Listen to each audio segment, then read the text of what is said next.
Good afternoon, ladies and gentlemen, and welcome to the CCAC webinar, Facilitating Lower Income Households Access to Energy Solutions.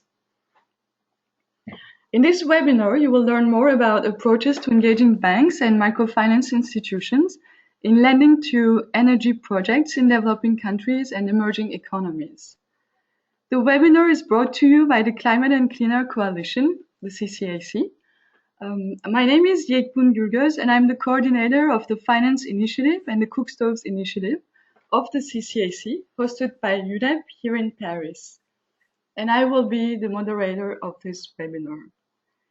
So before we talk to our panelists, I'll give you a brief background on the CCAC, and I believe most of you are already familiar with the CCAC. It's a voluntary partnership which brings together governments and companies to reduce short-lived climate pollutants with the aim to address near-term climate change and air pollution and to improve public health, food security, and energy efficiency.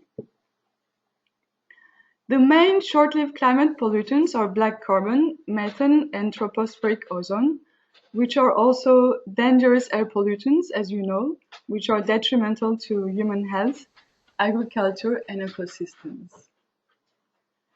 Many hydrofluorocarbons are also short-lived climate pollutants and powerful greenhouse gases. So while multiple means of financing SSCP mitigation already exist, they are currently not translating into high levels of financial flows. In order to take advantage of all mitigation opportunities, the Finance Initiative of the CCAC seeks to act as a catalyst of scaled-up SSCP mitigation financing and work with governments, the private sector, donors, financial institutions, expert groups, and investors' networks to bolster these financial flows. Let's get it right and give a look at the panelists. The speakers for today, as you see on our screen, are Mr. Remco Fischer from the UNEP Finance Initiative. And in addition, we have Dr. Stefan Drankart and Mr. Hirak Al-Ahmad from the Frankfurt School of Finance and Management, the UNEP Collaboration Center for Climate and Sustainable Energy Finance. Remco is responsible for climate change at UNEP-FI and he's based in Geneva. And you can see his profile on your screen right now.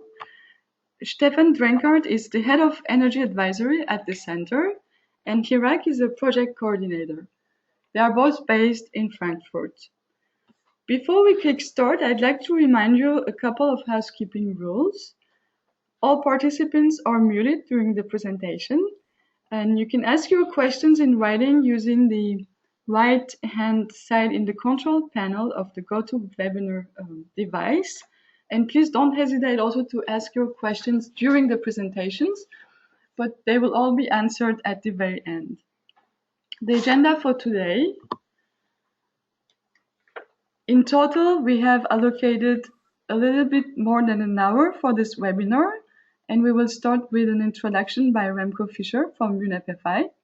Remco will give you the background of the feasibility assessment studies that are undertaken with the sector initiatives of the CCAC and the envisaged finance innovation facility. Thereafter, Stefan Drankart and Hirak Al-Ahmad will give you a presentation on the lessons learned from the Climate Finance Innovation Facility. In total, the presentation will take around 30 minutes, so that we have allocated 20 minutes for questions and answers. Over to you, Remco.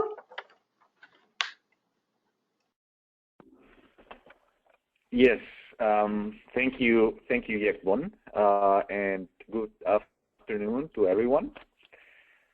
My name, as Yekbun said, is Remco Fischer. I coordinate the climate change activities at UNEP Finance Initiative in Geneva. And as some of you will know, UNEP Finance Initiative is a unique, I'd say, partnership between a UN organization, in this case UNEP, and the finance sector. And the reason UNEP is partnering with around 250 institutions from the finance sector is to try to work towards a better alignment of the financial markets, financial services institutions with concepts of sustainable development. Of course, in the climate change space, sustainable development then means low carbon and climate resilient development. And the rationale really is that today the finance sector is, as you will appreciate, at the core of most market-based economies around the world. And because the finance sector is the place where decisions are made as to how capital is allocated, the finance sector has tremendous influence over development, over the shape of essentially all sectors of the real economy. So in other words, the financial economy has great influence over the real economy, all sectors of the real economy, or at least most of them. And of course, it is the activities in the real economy that lead to things like environmental degradation, including through air pollution, which includes pollution of the atmosphere through greenhouse gas emissions, if you will, which then also includes pollution, air pollution, pollution of the atmosphere with short-lived climate pollutants. So that gives you a little bit the fundamental rationale behind UNEP-FI and kind of the theory of change that UNEP-FI tries to support and tries to help materialize. So when we decided as UNEP-FI to join the Climate and Clean Air Coalition and to play a role in the finance initiative of the Climate and Clean Air Coalition, our ambition and our intent and focus was again to deal with the question of how can we get the private financial sector in a very kind of systematic way to play a more productive, a more positive role towards mitigation of FLCP emissions than perhaps what we are currently seeing, or perhaps than what we have seen in the past. So that really we see as a contribution that, given our nature, we can make to CCAC via, of course, the CCAC Finance Initiative. So obviously one of the first questions we asked ourselves was, why is not enough private finance flowing towards investments for FLCP mitigation? And is there something we could do through CCAC? Are there any interventions we could carry out that would be effective in unlocking private financing for, again, investments underpinning or required for FLCP mitigation? Now, one little footnote here is that there's key advantages, or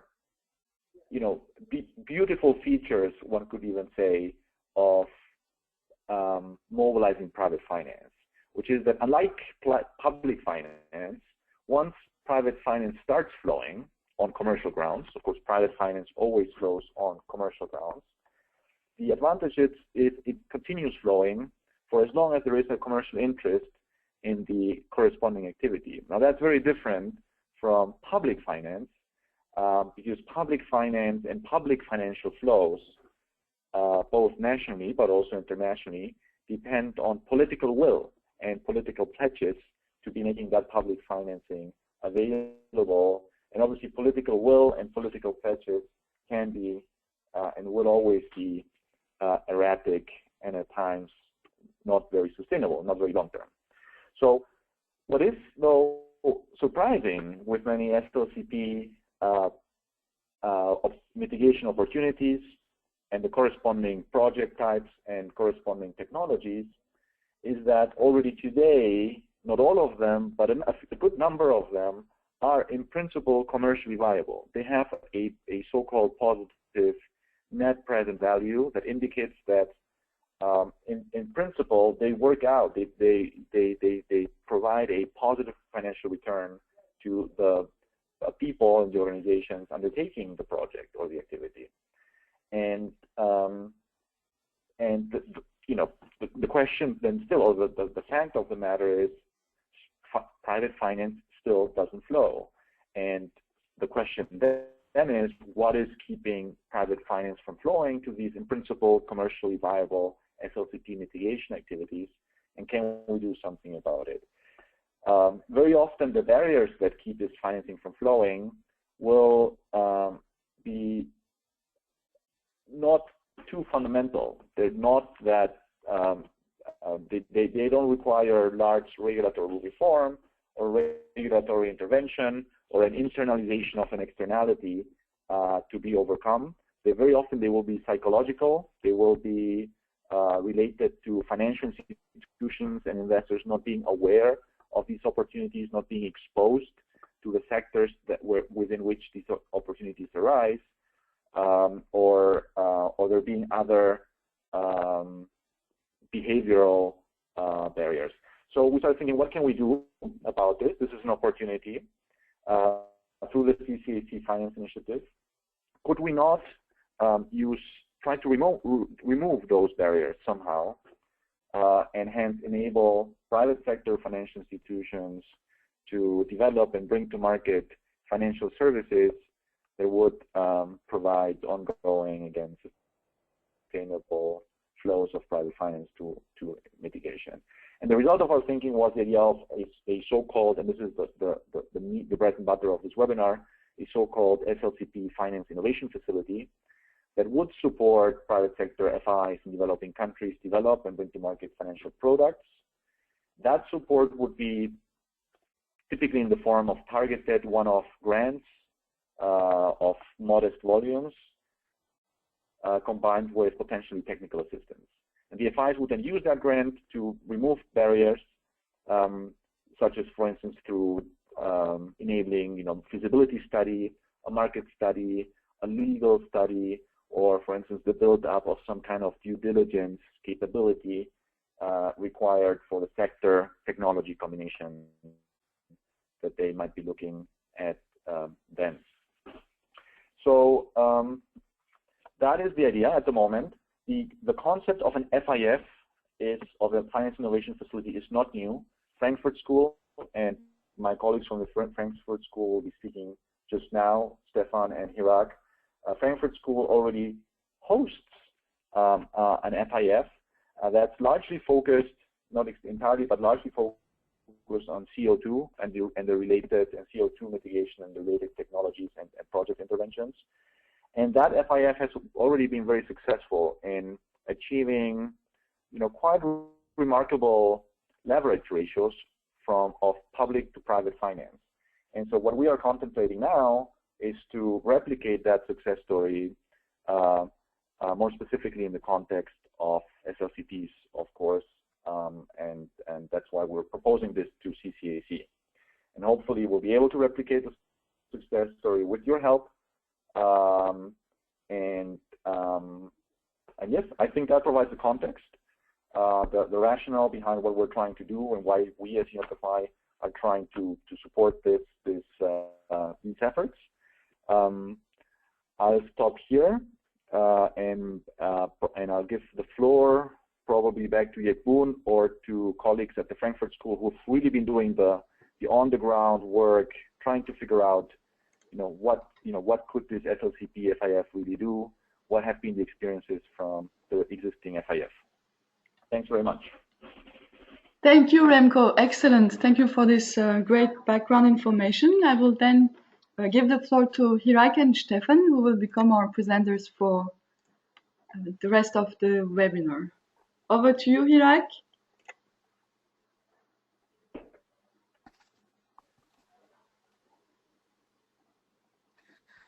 Thank you, Yekbun. Thank you, Remco, for the nice introduction, also giving us the opportunity to present on such a timely topic. I'm going to straight away into the presentation. We actually divided our presentation mainly in two parts. First of all, we'll present one of a lesson learned from one of our projects, Climate Finance Innovation Facility. And in the second part, we will present our findings, key findings for a similar finance industry engagement possibility for short-lived climate pollutants. So let me start straight away to the presentation. Remco already gave a short introduction about CFIP, so let me just tell very briefly what is CFIP actually. CFIP, Climate Finance Innovation Facility, started in 2010 and ended in 2014. It's a facility funded by the German ministry and then later on jointly managed by Frankfurt School and UNEP. And why CFIP actually? Why we came to CFIP? The background is the traditional banks, as you see, are mostly very risk adverse, and they do not. They consider that energy efficiency lending always to be risky due to the perceived market and other risks in the market.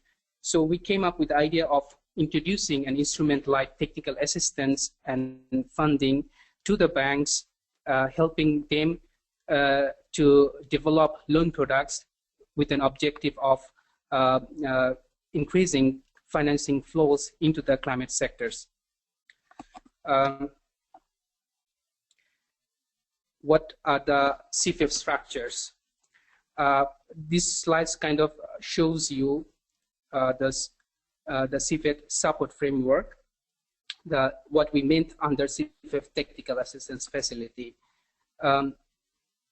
As you can see from the slide now, that a wide range of activities were eligible for support under CFIP, starting from feasibility, technical product design, procedural development, training, supply chain development, loan product development, marketing, pilot, and kickoff. So basically,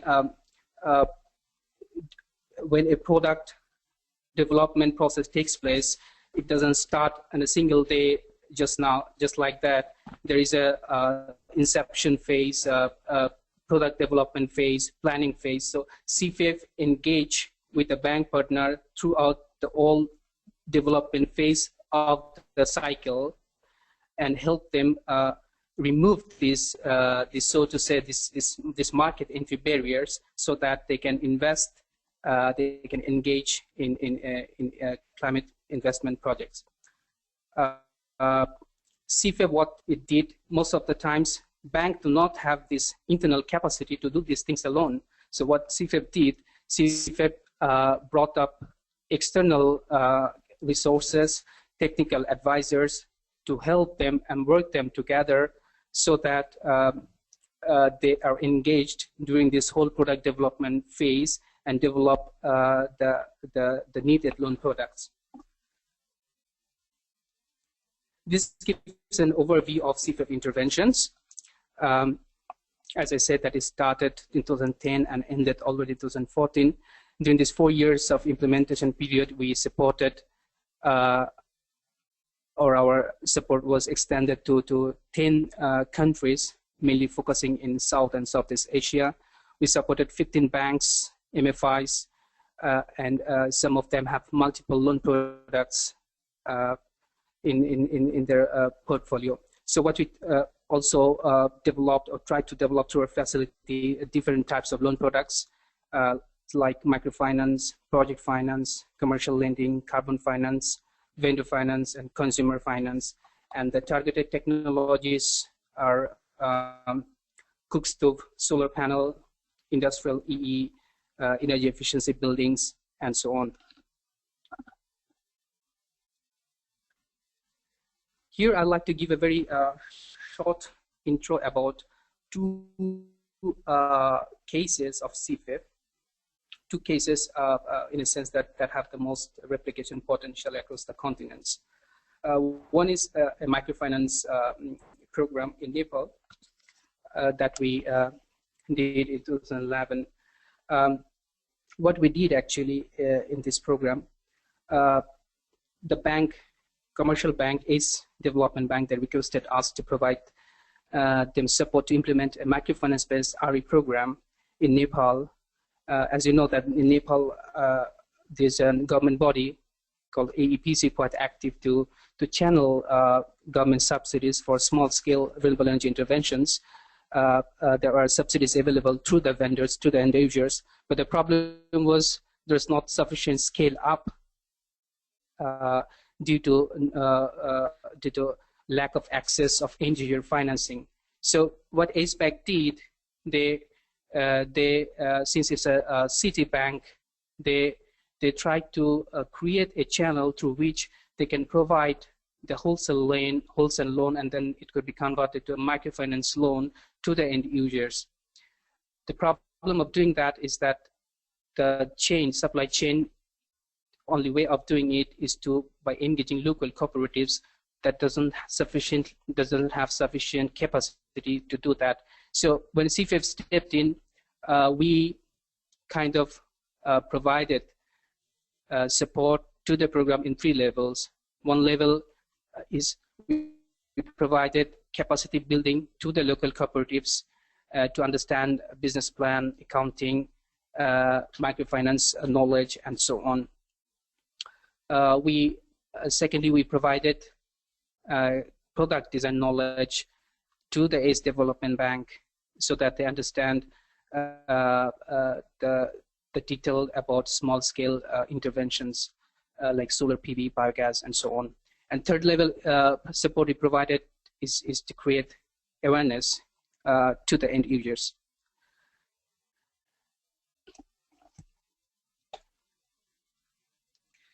The second case I'd like to present is the industrial is in the industrial range in Taizhou in China. Taizhou is such a region where there are thousands of SMEs are located, so it's a really small SME area. So the commercial bank, Bank of Taizhou, they requested us to provide technical supports to implement an energy efficiency lending program for the bank, targeting the SMEs of the region.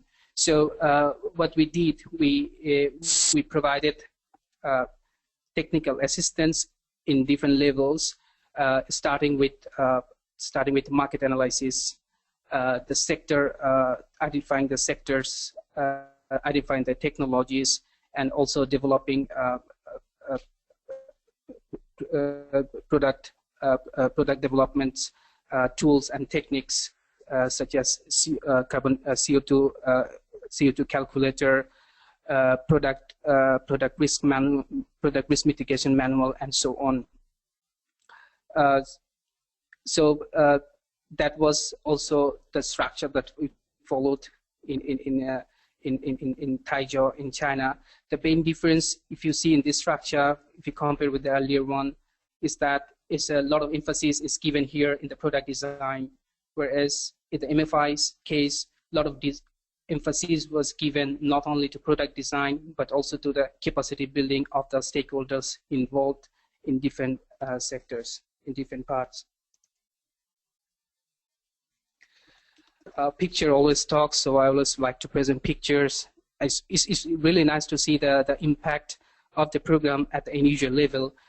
So I like to present 2 pictures where you see the project I spoke first in Nepal, that a small SME poultry farm user using his poultry business at the same time got awareness support through CFF to increase his income generation activities. In the second picture, we see that the small SMEs, how they are investing in energy efficiency machineries.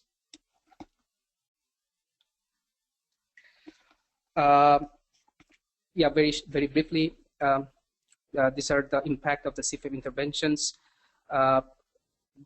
Apart from, as we know that CFF could leverage a lot of public and private fund from the established products.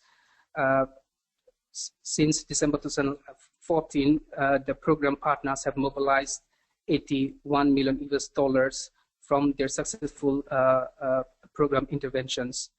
the capacity building, access to clean energies, and greenhouse gas reductions are also other impacts that CFIF made through their program activities.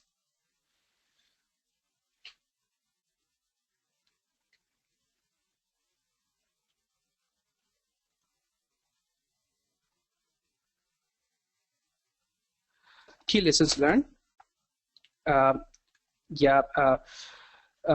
CFIF is very so to say is effective, but we can say that unlocking financial product innovation and mobilizing capital flows in RE and E projects. Just to point out a few key lessons learned, that though it is very successful, but there can be a lot of uncertainties during the product development phase, like change of market metrics, change of policy conditions that you have to adapt with. And we, being the facilitator of the facility, we have to be really flexible to adapt to the local circumstances and adjust the program conditions. Banks' commitment is really, really important. That's what we found, that they are the champions, that they really lead the program onward. And without the active support, it's very difficult to have a program successful giving only a tier support.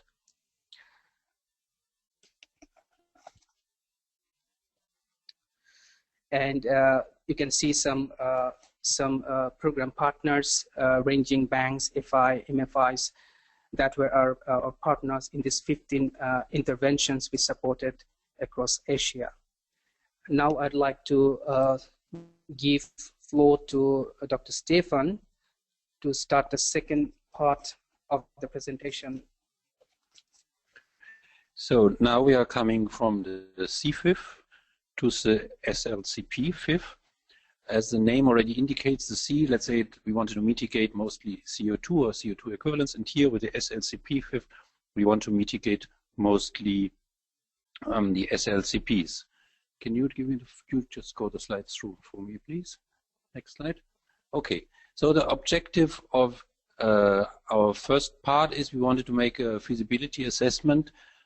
Can we find business models that are attractive for intermediaries, our partner finance institutions, to unlock some finances that we can get measures into the market to mitigate SLCP. So we wanted to promote and facilitate finance industry engagement to reduce the short-lived climate pollutants through our SLCP FIF. Just three things. Yeah, one is we wanted to base the success of the CFIF, to want to use that and to see that we can use synergy effects as much as possible. That was one thing. The other thing is the SLCP FIF will offer technical assistance and associate funding to the finance industry for the development and marketing of the financial products, aiming to reduce the SLCP emissions. So our funds are mostly for TA. That is important. The funds are not foreseen to finance the measures itself. There we have also to keep in mind that there might be some other funding sources who might really finance then the measures and back up the financing institutions in case they do not have enough own funds for this. The last thing is removing investment and market entry barriers and catalyze new investments in SLCP mitigation actions by leveraging public-private funds are the main purpose of SLCP, or to say it shortly, overcoming market entry barriers by leveraging public-private funds to make products which are in principle viable for the market, which are proven to really penetrate the market. Sometimes it's just, it misses some financing at the beginning, and this is exactly what we try to find out where we can step in. Next slide, please. So how did we start? Yeah, SLCPs, most of you know them, and therefore I don't want to go here much into detail. I just want to point out two main things. Yeah, we are looking at three different compounds. The one, the black carbon, that is in fact a summary of different fine dust particulates with a carbon content, which has a quite substantial greenhouse gas potential. It's not covered by, for example, the Kyoto Protocol. Then we look at the methane. The methane has a relatively short lifetime, but nevertheless has a relatively higher greenhouse gas potential, which is quite well known. And the last thing, we looked at the HCFCs. The HCFCs are used in the refrigeration equipment. We looked at the three ones in line with the initiatives of the CCAC. So we wanted also to not only use the synergy from the CFIF, but also any knowledge which was gathered by our colleagues within the CCAC initiatives, which does not mean that we are necessarily limited to that. Yeah, so we might widen the horizon, but this is where we started. And I have to say that we covered at the end all the 7 initiatives, which will be shown at the end of the presentation in the summary slide. Yeah. So we went through the different initiatives. We looked through the different technologies. We can present all in detail now. It will get a bit lengthy and a bit maybe also exhaustive to you. Therefore, we just selected a few of them to show you our approach. And then we give you a summary slide where we are standing, what are the next challenges and the open issues. So we are starting with the first black carbon mitigation with the cook stoves. We looked at the residential sector. What I wanted to point out here is just there are different clean cook stoves developed. What you can see from the first line is the thermal efficiency is really not only much better compared to the traditional stove with 5 to 10%, so we can go up to 50%, but we see there are also differences. So it varies between 25 and 50%. The price varies quite substantially. The durability, this is the lifetime of the equipment, and then also where it is used, either in the urban or in the rural area. So there are different technologies which have different advantages and disadvantages. Just to mention the electric stove, for example, it's very nice, but if you have no electricity, then electric stove is not really an option. The next slide just shows one specific case. Yeah, here we were looking at the efficient wood stove, burning the wood. The assumption is that we use fuel wood. We look over a lifetime of 3 years. That's the lifetime of that device. We took out one which was very good with a fuel reduction of 60% and which was rather cheap available on the market. And then we just assumed that the fuel wood either has to be purchased. No, the fuel has to be purchased. And if you have an efficient cook stove, then you have some revenues or unspent money. And this gives you a net present value, or you can translate that to a payback period, which is shown here for the case that we assume all the fuel would had to be purchased to this retail price of $12 US. I have to correct me, the retail price was for the fuel, not for the cook stove. If you assume that 50% of the fuel wood is just collected for free and 50% has to be bought, then the net present value is just changed, so the payback time is accordingly lengthened by a factor of 2. This is shown in the right slide with the columns. There's a small mistake which you might see for the 100%. It should be $84 US, not 114. We saw it too late. I apologize. It has to be fixed. Next slide, please. So the assessment result is the population which uses cook stoves is very large. Yeah, you've seen it on the left side. Asia, 1.9 billion. Africa, more than 500 million. Latin America, even a bit lower, but still 100 million. So from this time, there is a big market. There's a replication potential. There is a lack of access to clean cooking facilities. From this point of view, it is a large market. What is missing? There's a awareness raising component which might be included in a TA component, and there's a capacity building. The capacity building is mainly targeted to the manufacturers and suppliers. We know from the cook stove initiatives, they are mostly focusing on the end consumers and lowering the price of the clean cook stoves. We think we might step in rather looking at the level of the manufacturers, so that clean cook stoves might be manufactured in the target countries at a very suitable price, contributing to the economy of that countries. Some of the countries are shown below in the slides, which we figured out might be of interest for further investigations. So this might be for the cook stove. We have here just summarized some pros and cons to step in there. I'm not going here into detail because we have at the end a summary for all the different technologies, and then we can discuss that. This is to the cook stoves. The next one was looking at the diesel vehicles, so the emissions, especially from the emissions from the diesel vehicles, and I'm passing again back to Hirak for that. Thank you, Stefan. Diesel vehicles. In the diesel sector, what we have figured out, there are 3 different ways that can help reduce LCCPs from this sector, especially the black carbon, is by retrofitting the diesel vehicle by use of particulate filters, or by use of diesel oxidation catalyst, or by using modern engines, or by using fuel switching technologies. You can see from the slide that the advantage of these technologies, for instance, particulate filters, that they can reduce the particulate matters, which is the main main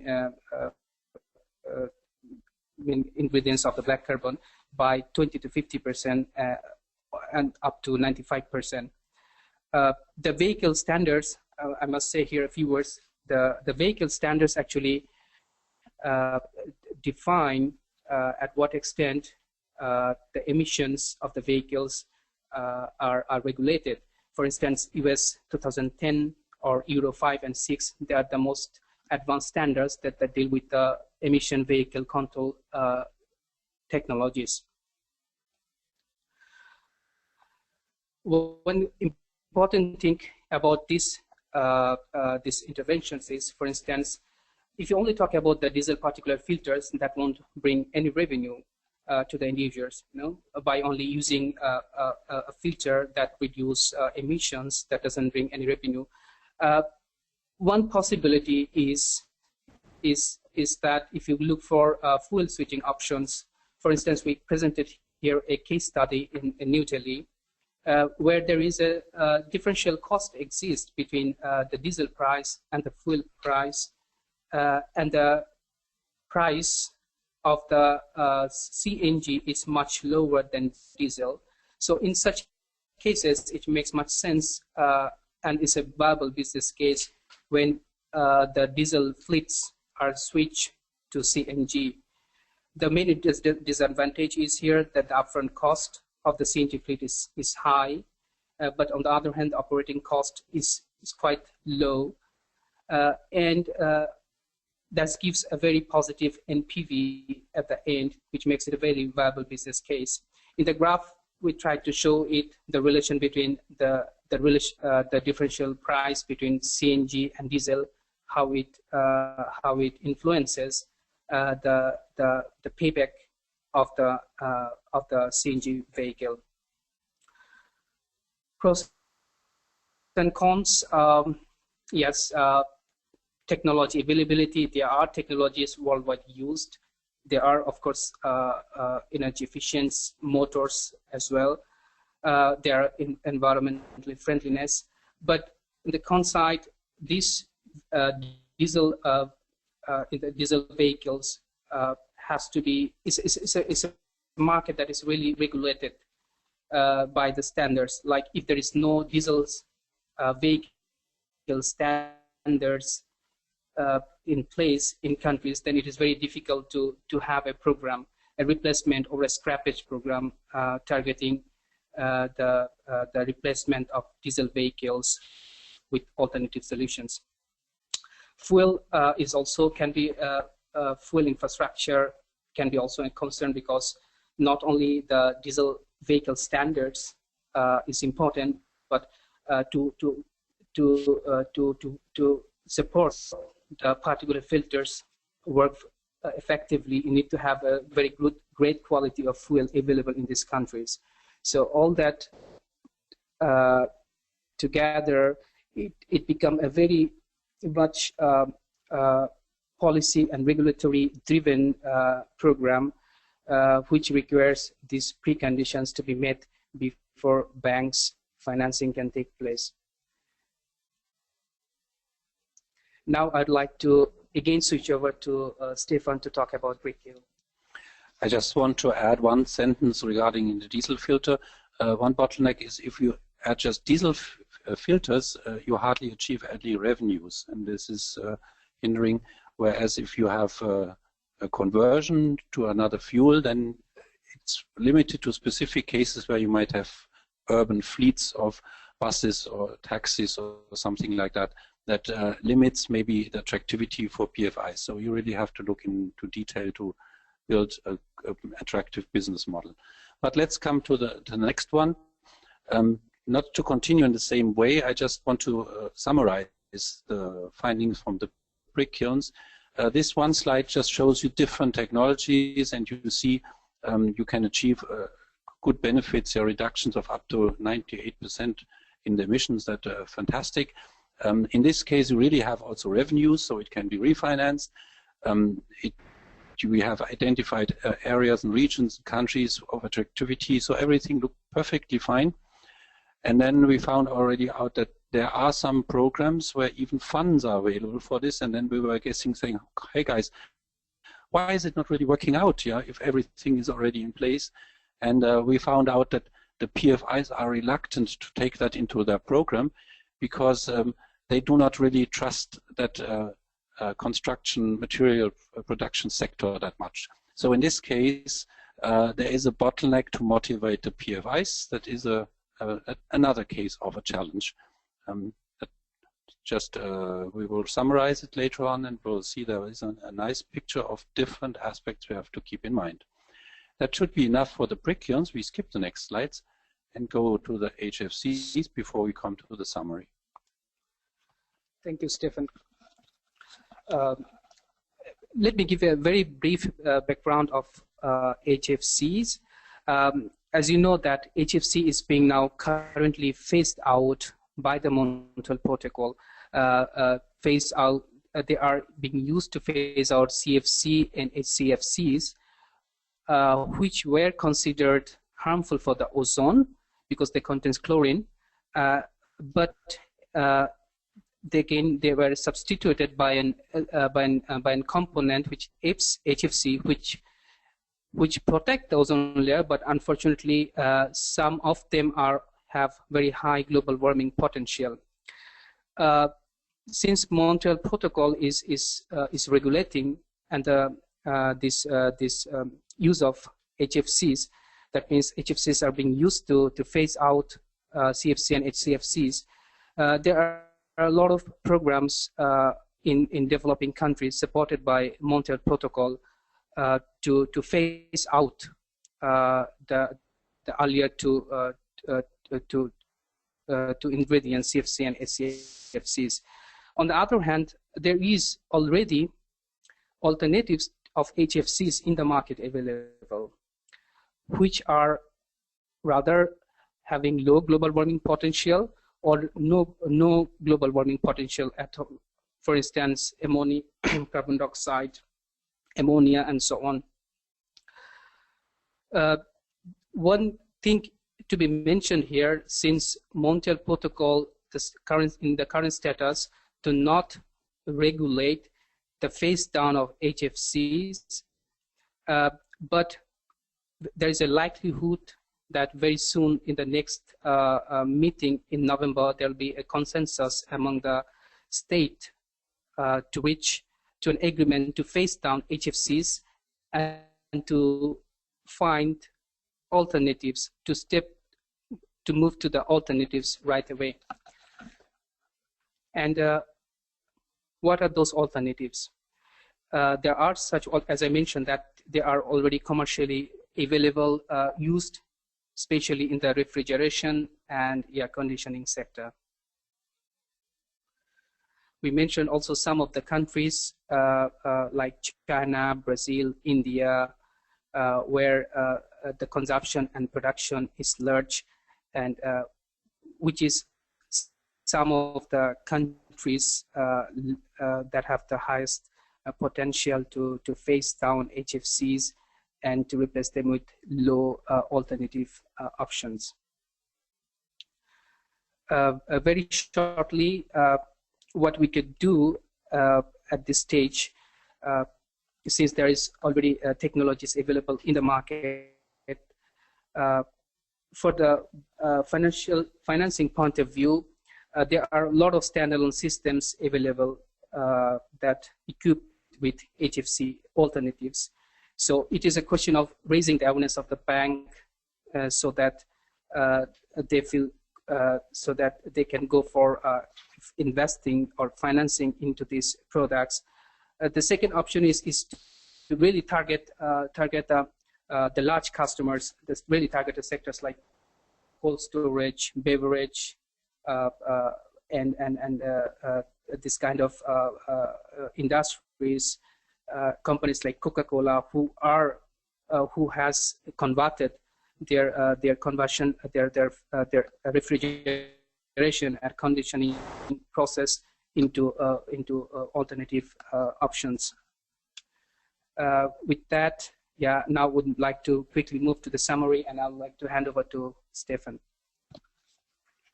Yeah, this one slide in between was we were guessing that sometimes too many details, and therefore we tried to summarize things with the following table.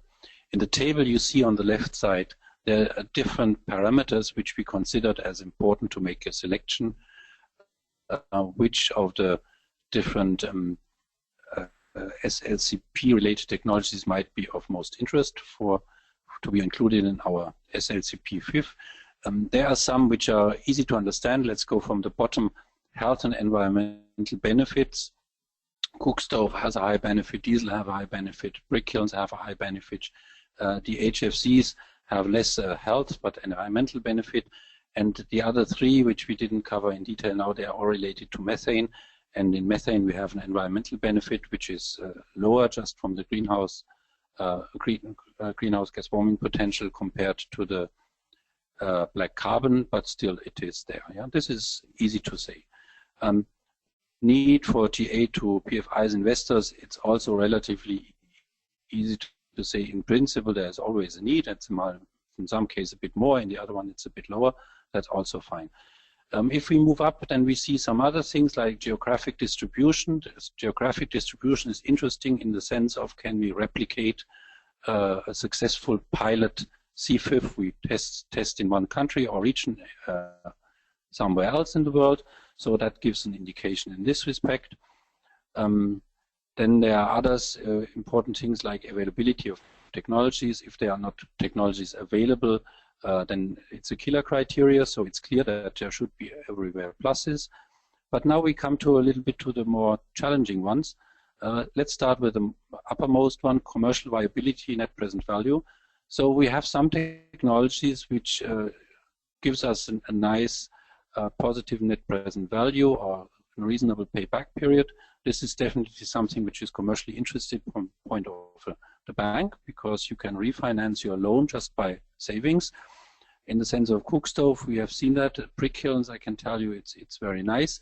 With the diesel, we mentioned already, just to add a diesel filter, even if it's very nice. So you have a big truck fleet and you want to add diesel filters, it's very good for the health of the population. Everything is very good, but there are not direct revenues unless you are forced by regulations to do that, and then they are going for that. Otherwise, they might not do. In the landfill gas case, the revenues are relatively low. You might achieve with landfill gas collected if you compare it to the investment sum. So from that point of view, it might be less promising. So we have already some indications where we have to be careful.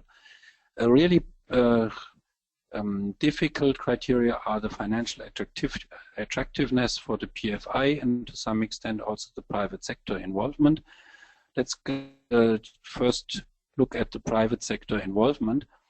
What you can see is from the waste and landfill gas, the landfill in our target countries, which are developing countries, landfills are not operated normally by private companies. They are rather municipal or governmental or maybe private-public partnerships. So that might get a bit complicated for loans to them, and therefore it might be a bottleneck. In the oil and gas sector, yeah, the bigger oil and gas companies, they don't need our FIF. Yeah, they can get direct lending. And if you go to smaller networks, then a gas pipeline network normally in these countries is in public ownership, either governmental or maybe municipal or something like this. So it's also not our main focus. So also something where we said that's not first priority. And if we look at the financial attractiveness for PFI, then we see even more questions or red symbols where we have maybe a plus minus, yeah, can work out, but let's look at the cook stove. In the cook stove, if we look at the end consumer, then we have this very low price. Yeah, this is something definitely interesting for MFIs. We thought if we go into that, then we might go rather on the level of the manufacturers and retailers. So it is not excluded, but we have to really tailor our business plan. For the diesel, as mentioned, yeah, for some fleets that might be interesting. If we have a bank, for example, which cover a larger part of India or maybe many cities in China, then that could be of interest for a bank to finance such fleets. If it's a bank who covers maybe just one potential city, and there might be one loan dispersed in 10 years, then it's definitely not of interest. So this is something we have to keep in mind.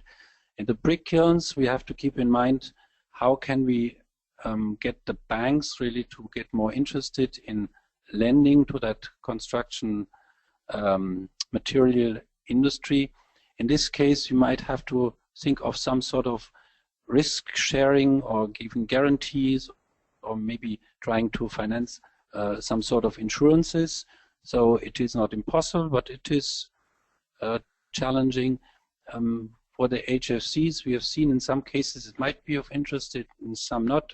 It's just one thing I want to mention with the HFCs. All the cooling technology which are mostly used so far are somehow depending on electricity. If we go for that, it would be some issue I have to include technologies which are independent from, or mostly independent from electricity, just because we can reach also rural areas which simply have no electricity or have only a weak grid. And we might look also in the future where all these chillers might eat up a lot of electricity which is simply hardly available. So it has some aspect where we have some other ideas. So to summarize all that,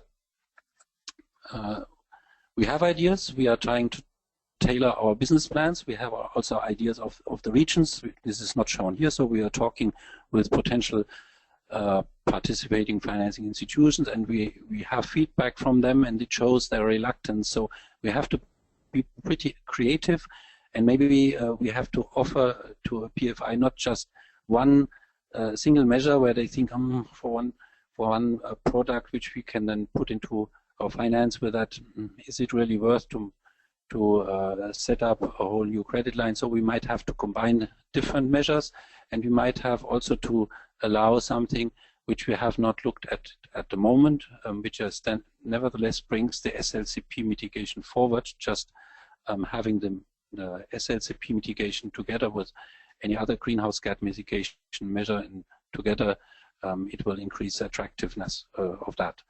Here we have summarized in that slide risk mitigation strategies for the different sectors we have investigated. I just point out, now let's take the brick kilns again. We need some innovative financing instruments to reduce the credit risk of PFIs, and I think we can get them on board. I think that should be enough. Yeah, we extended already our time. by some 10 minutes nearly. So I thank you very much for your attention and give back to Yekbun for Thank you very much. Questions and answers. Thank you, Stefan. So because we are almost finished with the allocated time, I would suggest that we take maybe 3 questions from the audience. And I will read aloud and let you right after answer the question. So I will start with the first one, which is asking if the CEFIF and the envisaged SLCP-FIF plan to expand the program beyond Asia.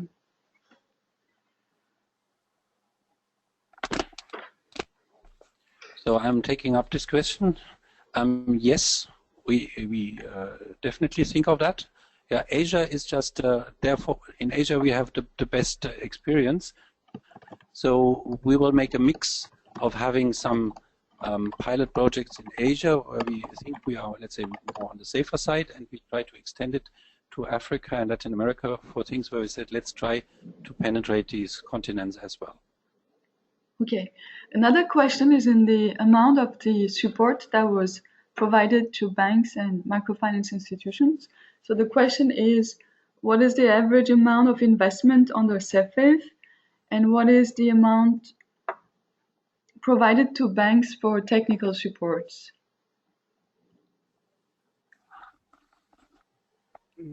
Is here clear? I take up that question. Thank you. It depends really on the level of tier provided into these 15 interventions. We have cases of some 40-50,000 US dollar to 150,000 US dollar. In these ranges, we provided tier assistance, provided the bank partners also provide another 50% of the total tier requirement, and then that how it went into our as per our CFIP program structure. From the investment point of view, this is the bank that has mobilized the public and private funds available for them into the project. From our CFIP experience, we can say that it was also quite effective in mobilizing the public funding like subsidies and so on.